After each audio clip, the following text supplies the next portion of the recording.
La marca de ropa de North Face ha realizado una importante donación para apoyar un campamento de verano que promueve actuaciones drag y la exploración de la expresión de género en niños de hasta 12 años, permitiéndoles explorar diferentes modelos que les permite experimentar con ropa para distorsionar su verdadera identidad. El campamento, conocido como Camp Brave Trails, es para adolescentes LGBT de 12 a 17 años y se lleva a cabo en Nueva York y California, con participantes provenientes de una variedad de lugares. La organización sin fines de lucro Gays Against Groomers desafía a The North Face por el patrocinio de Brave Trails, alegando que el campamento brinda servicios como terapia queer a los niños llamados a boicotear. Sin embargo, la organización no proporcionó fuentes que demuestren que The North Face donó $100,000 al campamento. Mientras tanto, The North Face anunció en junio de 2021 que había donado más de $70,000 de su colección Pride a Camp Brave Trails, presentando en un comunicado una bandera arcoíris LGBT y una bandera transgénero. Hasta ahora, ni Camp Brave Trails ni The North Face han respondido a las solicitudes de comentarios de The Christian Post, que afirma lo contrario. Lamentablemente, este no es el único campamento juvenil LGBTQ. Hay decenas de empresas en todo el país. Están en aumento, tuiteó Gays Against Groomers en una publicación de seguimiento. En una entrevista que pueden ustedes encontrar en YouTube, en la que el director de cine norteamericano Oliver Stone entrevista a Vladimir Putin, en uno de los fragmentos de una entrevista de 4 horas editada, le pregunta por la homosexualidad y le pregunta por cómo es posible que en Rusia no se pueda difundir la ideología de género en las escuelas y no se pueda hacer proselitismo homosexual. Y la respuesta que le da Putin es absolutamente ejemplar. En Rusia no se persigue, no se encarcela, no se discrimina a ningún adulto por ser homosexual. Hay actores, hay artistas, hay deportistas que son homosexuales y nadie los persigue ni los discrimina. Pero no vamos a tolerar que adoctrinen a los niños en una ideología que es contraria a la familia. Porque la base de esta nación es la familia.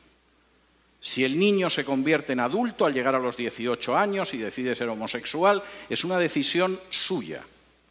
Pero no vamos a tolerar que la familia la destruyan desde abajo, haciendo proselitismos con niños que no tienen el criterio suficiente para decidir en un sentido o en otro. Yo puedo estar muy poco de acuerdo en muchas cosas con Putin, pero ahí le doy toda la razón. En el caso de China, todavía son más estrictos. Y he tenido ocasión de hablar con chinos acerca de esto. Los chinos siguen arrastrando la herida de lo que ellos llaman el siglo de humillaciones. Hace ahora poco menos de un siglo, los británicos, que ambicionaban apoderarse de la porcelana, del té, de la seda china, quisieron hacerse con ella, pero los chinos no veían que los ingleses tuvieran nada con lo que pudieran intercambiar la seda, el té o tantas cosas valiosas. De modo que los ingleses, puesto que nada de lo que ellos vendían les interesaban a los chinos, decidieron venderles drogas y les obligaron a abrir puertos por los que introducían el opio para consumo de los chinos. Los chinos se opusieron, la Marina británica era más poderosa, y después de perder 2 guerras no tuvieron más remedio que aceptar puertos extranjeros que introducían el veneno de la droga en China y que sumieron durante prácticamente un siglo a China en el mayor sometimiento y la mayor explotación a potencias extranjeras que había vivido en una historia milenaria. La visión de los chinos sobre la ideología de género es la misma. Esto es peor que el opio que trajeron los ingleses. Y si dejamos que entre en nuestra sociedad y que destruya la familia, el efecto va a ser peor que el opio británico. No lo vamos a tolerar. No porque seamos cristianos, el régimen es un régimen ateo, sino porque creemos en la familia y sabemos que la nación se basa sobre la familia. Me da mucho pesar que naciones que no son cristianas, sin embargo, a la hora de defender a la familia, parece que tienen una idea más clara que otras naciones que supuestamente lo son. En quinto lugar, y esto es tremendo, la ideología de género es una bomba de relojería demográfica. No hay nación ni cultura que pueda sobrevivir con un crecimiento demográfico inferior al 2,5. Están ustedes ya por debajo del 2,5 en la República Dominicana. Hasta el 2,3, que es su tasa de crecimiento en estos momentos, tienen posibilidad de reacción. Todavía es reversible, quizá en una generación, un proceso de desplome demográfico. A partir del 2% no hay esperanza. Cualquier cultura, cualquier nación está condenada sí o sí. La ideología de género va a conseguir que Europa, la Europa que yo he conocido, desaparezca en una generación, quizá en menos. En España la tasa de crecimiento demográfica es del 1,1. Es normal, hemos matado más de 1 millón de criaturas en el vientre de sus madres, siguiendo la supuesta salud sexual y reproductiva. La tasa de crecimiento de los musulmanes en España es del 8,1. Como ven, el futuro que le espera a la cultura española y a la nación española no es ideal. Reduzcan ustedes su tasa de crecimiento.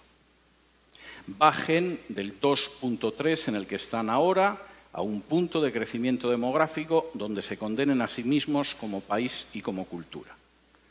Y después solo falta que puedan entrar en masa inmigrantes de otro país sin ningún tipo de control y la República Dominicana que ustedes conocen habrá desaparecido antes de un cuarto de siglo.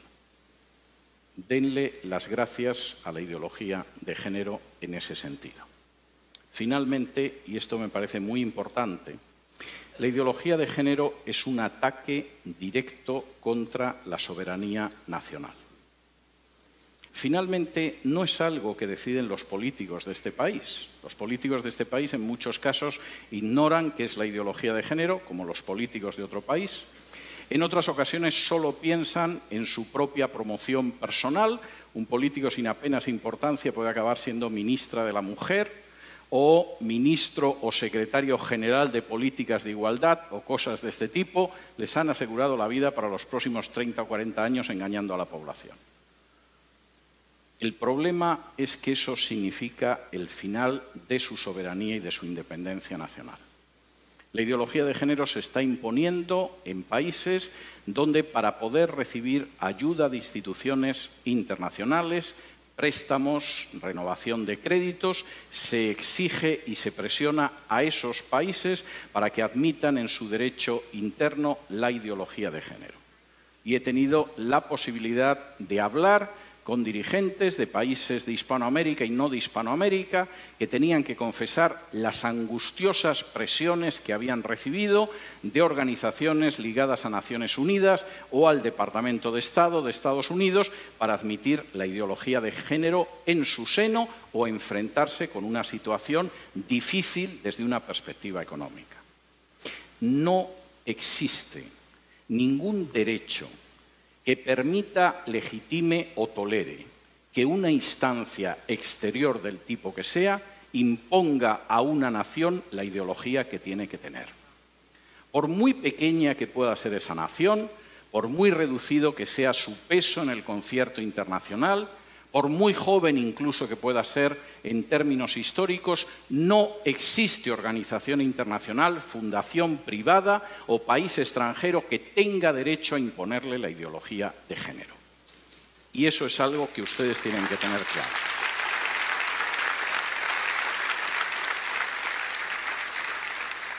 Y si me lo permiten, antes de pasar al terreno de las preguntas, quisiera realizar un paralelo a una situación esencial en la historia de Israel.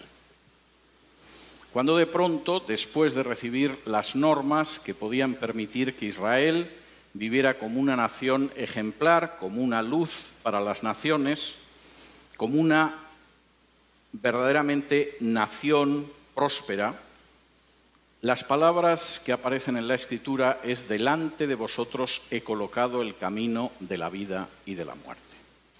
Ustedes tienen ahora mismo delante de sí mismos el camino de la vida o de la muerte. Esto no es algo que va a suceder dentro de 10, de 15, de 20 o de 30 años. Ahora mismo tienen delante el camino de la vida o el de la muerte. Tienen delante un camino de vida en el cual puedan construir esta nación sobre la base de familias equilibradas, armoniosas y fuertes, donde puedan educar a sus hijos en la verdad y en el temor de Dios, donde puedan hacer que salgan buenos ciudadanos de sus familias, donde puedan conservar la independencia y la soberanía nacional y donde conserven la libertad y el derecho a decidir la educación. Y ese es un camino de vida para este país, como para cualquiera. O tienen delante el camino de muerte, el camino en el que van a ver cómo su soberanía nacional desaparece, cómo se destruye la familia natural, cómo se acaba con el sistema educativo, cómo se levanta un sistema de mordaza totalitaria sobre los ciudadanos de este país, cómo se tritura el principio de igualdad bajo la ley, cómo su demografía desaparece y cómo al final se encuentran condenados como cultura o como nación. Delante de ustedes ahora mismo hay un camino de vida y hay un camino de muerte encarnado en la ideología de género. Ustedes son los que tienen que decidir.